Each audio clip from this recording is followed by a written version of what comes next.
10 വർഷമായിട്ടും തനിക്കൊരു കുഞ്ഞിനെ തരാനോ തന്നെ തൃപ്തിപ്പെടുത്താനോ ഭർത്താവിന് കഴിവില്ലെന്ന് മനസ്സിലാക്കുന്ന ഭാര്യ പകുതിയാകുമ്പോഴത്തേക്കിന് ഭർത്താവിൻ്റെ അനിയനുമായിട്ട് അവിഹിതത്തിലാകുന്നു.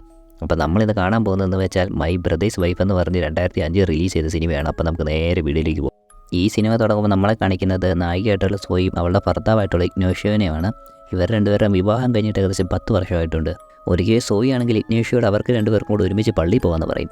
അവനൊരു താല്പര്യം ഇല്ലാത്ത പോലെ ഇരിക്കുമെങ്കിലും മനസ്സോടുകൂടി തന്നെ അവനാണെങ്കിൽ പള്ളിയിലേക്ക് പോകും.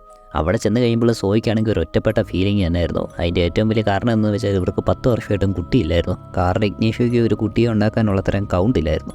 ചുറ്റും നിൽക്കുന്നവർക്ക് വേറെ റിലേഷൻഷിപ്പ് നല്ല ഹാപ്പി ആയിട്ട് തോന്നുമെങ്കിലും സോയി ആണെങ്കിൽ ഓരോ ദിവസവും കൂടുന്തോറും ഒറ്റപ്പെടൽ അനുഭവിച്ച് വന്നുകൊണ്ടേ ഇരിക്കുമായിരുന്നു. ഇഗ്നേഷ്യോ ആണെങ്കിൽ അവൻ്റെ ബിസിനസ് കാര്യത്തിൻ്റെ പുറകെ നടക്കുന്നതുകൊണ്ട് ഇവളുടെ ആഗ്രഹങ്ങൾ സാധിച്ചു കൊടുക്കാനോ ഇവളെ തൃപ്തിപ്പെടുത്താനോ അവന് സാധിക്കുന്നുണ്ടായിരുന്നില്ല. അങ്ങനെ ഇരിക്കുമ്പോഴാണ് ഒരിക്കൽ സോയി ആണെങ്കിൽ ഇഗ്നേഷ്യോയുടെ അനിയനായിട്ടുള്ള ഗോൺസാലോനെ പോയി കാണുന്നത്. അവനാണെങ്കിൽ ഒരു പെയിൻറ്റർ ആയിരുന്നു. അവളാണെങ്കിൽ ഒരു പെയിൻറ്റിങ് മേടിക്കാനെന്നുള്ള പൈറ്റിലായിരുന്നു അങ്ങോട്ട് ചെല്ലുന്നത്. ശരിക്കുള്ള കാരണം എന്ന് വെച്ചാൽ ഇവൾ ഒറ്റപ്പെടൽ മാറാനായിരുന്നു. അവനോട് കുറേ നേരം പോയി സംസാരിക്കാനൊക്കെ ഇവർക്ക് പോകുന്നത്. അങ്ങനെ അവിടെ ചെന്ന് അവർ കുറേ സംസാരിച്ചൊക്കെ ഇരിക്കും. പിന്നീട് സോയി ആണെങ്കിൽ മേടിച്ചുകൊണ്ട് വന്ന പെയിൻറ്റിങ് ഇഗ്നേഷ്യോനെ കാണിക്കും. അവനാണ് വലിയ മൈനൊന്നും ചെയ്യത്തില്ല. ചേട്ടൻ്റെ ഭാര്യയാണ്ട് ഗോൺസാല പൈസ ഒന്നും മേടിച്ചില്ലല്ലോ എന്ന് മാത്രം ചോദിക്കും. അതാണെങ്കിൽ അവൻ പൈസ ഒന്നും മേടിച്ചില്ലെന്ന് തന്നെ പറയുകയും ചെയ്യും. അന്ന് രാത്രിയാണ് ഇഗ്നേഷ്യോ ആണെങ്കിൽ ഒരു കുട്ടിയെ അഡോപ്റ്റ് ചെയ്യുന്നതിനെ പറ്റി അവളോട് സംസാരിക്കുന്നത്. അന്നേരം തന്നെ സോയി ആണെങ്കിൽ ഈ ഐഡിയനെ എതിർക്കും. കാരണം അവൾക്കാണെങ്കിൽ അവളുടെ സ്വന്തം ബ്ലഡ് റിലേഷനിൽ ഇല്ലാത്തൊരു കൊച്ചിനെ നോക്കുന്നതിനെ പറ്റി അവൾക്ക് ചിന്തിക്കാൻ കൂടി വയ്യായിരുന്നു. അവളതിനോട് പറയും സ്വന്തം ബ്ലഡ് അല്ലാത്തതുകൊണ്ട് ഇവൾക്ക് അത്രയും കെയർ ചെയ്യാനൊന്നും പറ്റത്തില്ല, അത് വരുമെന്ന് പറയും. ഈ ഒരു ചർച്ച കാരണം സോയിക്കാണെങ്കിൽ വീണ്ടും ഇഗ്നേഷ്യോയോട് ചെറിയൊരു അകലം വന്നു തുടങ്ങും. പിറ്റേ ദിവസം സോയി ആണെങ്കിൽ വീണ്ടും ഗോൺസാലോയെ പോയി കാണും. പക്ഷേ ഈ പ്രാവശ്യം ഹസ്ബൻഡിനോട് കള്ളം പറഞ്ഞിട്ടായിരുന്നു പോകുന്നത്. അവളാണെങ്കിൽ അവളൊരു ഫ്രണ്ടിൻ്റെ വീട്ടിൽ പോകാമെന്നുള്ള വ്യാജനയായിരുന്നു അവൻ്റെ അടുത്ത് ചെന്നത്. അവിടെ ചെന്ന് കഴിയുമ്പോഴത്തേക്കും ഗോൺസാലോയ്ക്ക് പതിയെ സോയിയുടെ ഒരു അട്രാക്ഷൻ തോന്നി തുടങ്ങും. അവനാണെങ്കിൽ അവിടെ ഇരിക്കുന്ന ഒരു ക്യാമറ എടുത്ത് സോയിയുടെ ഫോട്ടോ തുരു എടുക്കാൻ തുടങ്ങും.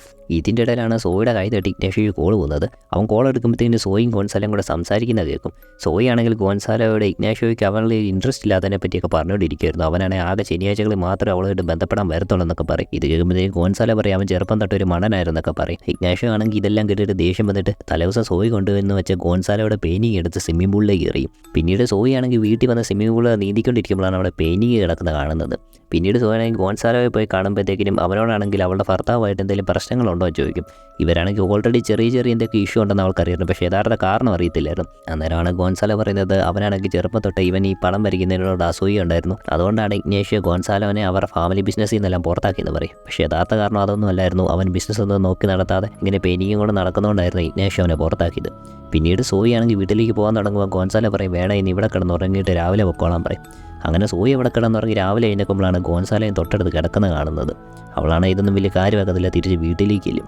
അവിടെ ചെല്ലുമ്പോഴത്തേക്കിനും ബിസിനസ് മീറ്റിംഗ് എല്ലാം കഴിഞ്ഞ് ഇഗ്നേഷ്യോ വന്ന് ഇരിപ്പുണ്ടായിരുന്നു. അവനോടാണെങ്കിൽ ഈ പെയിൻറ്റിങ് എടുത്ത് എറിഞ്ഞതിനെപ്പറ്റി ചോദിക്കും. അന്നേരം അവനാണെങ്കിൽ യഥാർത്ഥ കാരണമൊന്നും പറയത്തില്ല. നൈസായിട്ട് ആ പെയിൻറ്റിങ് ഇഷ്ടപ്പെട്ടില്ല, അതുകൊണ്ട് വെള്ളത്തിൽ കളഞ്ഞെന്ന് പറഞ്ഞ് ഒഴിവാക്കി വിടും. പിറ്റേ ദിവസം ഗോൺസാലോ ആണെങ്കിൽ അവൻ്റെ ഗേൾഫ്രണ്ടിനോട് സംസാരിച്ചുകൊണ്ടിരിക്കുമായിരുന്നു. ഗേൾഫ്രണ്ട് ആണെങ്കിൽ ഉടനെ തന്നെ അവളെ വിവാഹം കഴിക്കാൻ വേണ്ടി ഗോൺസാലോനെ നിർബന്ധിച്ചുകൊണ്ടിരിക്കും.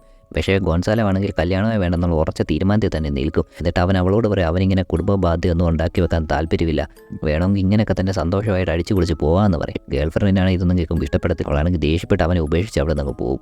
പിന്നീട് വേറെ ദിവസമാണെങ്കിൽ സോയി ആണെങ്കിൽ അന്ന് ഗോൺസാലോ എടുത്ത ഫോട്ടോകളെല്ലാം കാണാൻ വേണ്ടി ഗോൺസാലോയുടെ അടുത്തേക്കും. അവനാണെങ്കിൽ ആ ഫോട്ടോകളെല്ലാം കാണിക്കുമ്പോൾ അവളാണ് ഒരുപാട് പ്രശംസിക്കും അവൻ്റെ കഴിവിനെ. ഗോൺസാലോ ആണെങ്കിൽ ഇത് കേൾക്കാൻ നോക്കിയിരിക്കുമായിരുന്നു. പതിയെ അവളെ വളച്ചെടുത്ത് അവളുമായിട്ട് അവിടെ കിടന്ന് ബന്ധപ്പെടും. പിറ്റേ ദിവസമാണ് ഇഗ്നേഷ്യോ വന്ന് സോയിയോട് പറയുന്നത് അവനാണെങ്കിൽ ഒരു ബിസിനസ് മീറ്റിംഗ് ഉണ്ട്, അതുകൊണ്ട് കുറേ ദിവസത്തേക്ക് വീട്ടിൽ കാണത്തില്ലെന്ന്. ഇത് കേൾക്കുമ്പോൾ സോയിക്കാണ് ശരിക്കും സന്തോഷമാവും. ഇഗ്നേഷ്യോ പോയ ഉടനെ തന്നെ സോയി ആണെങ്കിൽ ഗോൺസാലോനെ വീട്ടിലേക്ക് വിളിച്ച് കയറ്റും. അവൻ വന്ന ഉടനെ തന്നെ അവളോട് ബന്ധപ്പെടാൻ ശ്രമിക്കും. പക്ഷേ അവളാണെങ്കിൽ കഴിഞ്ഞ ദിവസം ബന്ധപ്പെട്ടതിൻ്റെ കുറ്റബോധത്തിരിക്കുമായിരുന്നു, തൻ്റെ ഭർത്താവിനെ ചതിച്ചേക്കി ഓർത്ത്. അതുകൊണ്ട് തൽക്കാലം ഇന്നത്തെ ദിവസം അവർ തമ്മിൽ ബന്ധപ്പെടേണ്ട, ഇന്ന് ഗോൺസാലോനെ വിളിച്ചത് ഇവളുടെ ലോൺലെസ് മാറ്റാനാന്നൊക്കെ പറഞ്ഞ് അവരാണെങ്കിൽ ഭക്ഷണം കഴിക്കാൻ തുടങ്ങും. പിന്നീട് ഗോൺസാലോ തിരിച്ച് വീട്ടിലേക്ക് പോകാമെന്ന് പറയുമ്പോഴത്തേക്കിനും ഇവളെ അവനെ മിസ് ചെയ്തുകൊണ്ട് തൽക്കാലം പോകേണ്ട, രാവിലെ പോകാമെന്ന് പറഞ്ഞ് അവനെ ബെഡ്റൂമിലേക്ക് കൊണ്ടുപോകും. അവിടെ ചെന്ന് അവരാദ്യമൊക്കെ ബന്ധപ്പെടാമെന്ന് ഓർക്കും. പക്ഷേ ഇച്ചിരി കഴിയുമ്പോഴത്തേക്കും രണ്ടുപേരുടെയും കൺട്രോൾ പോകും. അവർ തമ്മിൽ വീണ്ടും ഇൻറ്റിമേറ്റായിട്ട് ഇടപെട്ടുകൊണ്ടിരിക്കും. രാത്രിയായി കഴിഞ്ഞ് സോയി ഉറങ്ങിയ ശേഷമാണെങ്കിൽ ഗോൺസാലോ എഴുന്നേറ്റ് ചെയ്യുന്ന ഇഗ്നേഷ്യോയുടെ സ്വിമ്മിംഗ് പൂളിലേക്ക് മുള്ളി വെക്കും. കാരണം ഇവൻ്റെ മനസ്സിൽ ഇഗ്നേഷ്യോയുടെ എന്തോ ഒരു പക കിടപ്പുണ്ടായിരുന്നു.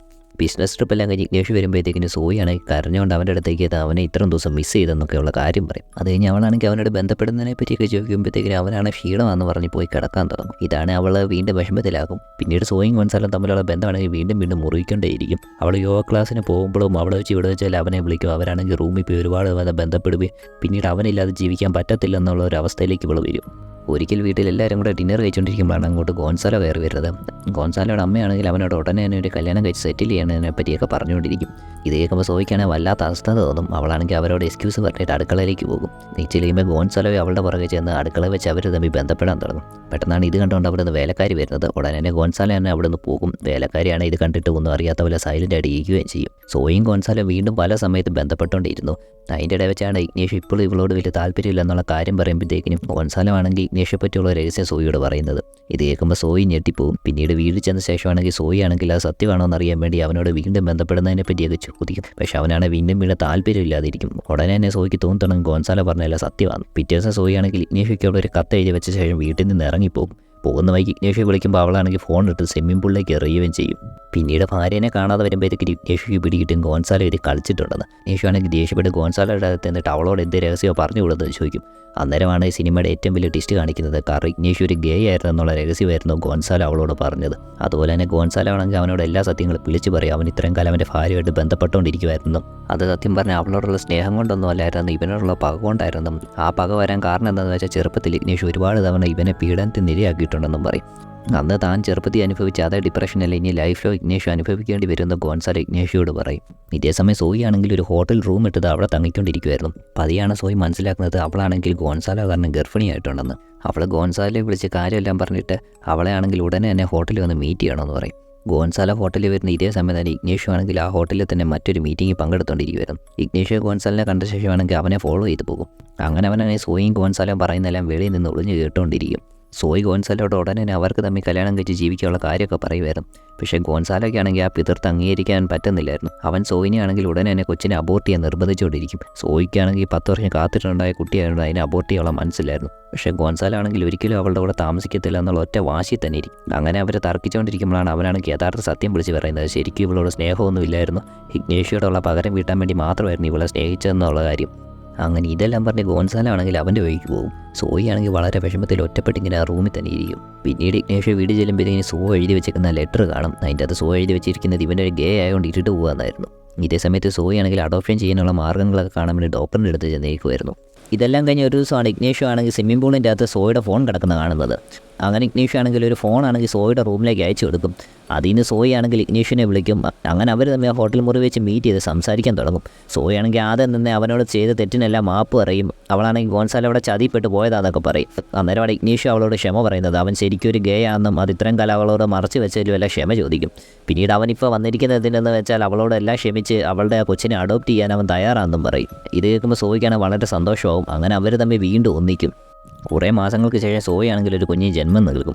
അവൾ ആ കുഞ്ഞിൻ്റെ ഫോട്ടോ ആണെങ്കിൽ ഗോൺസാലോയ്ക്ക് അയച്ചും കൊടുക്കും. ഗോൺസാലോ ഇതേ സമയം അവൻ്റെ പുതിയ ഗേൾഫ്രണ്ട് കൂടെ ജീവിച്ചുകൊണ്ടിരിക്കുമായിരുന്നു.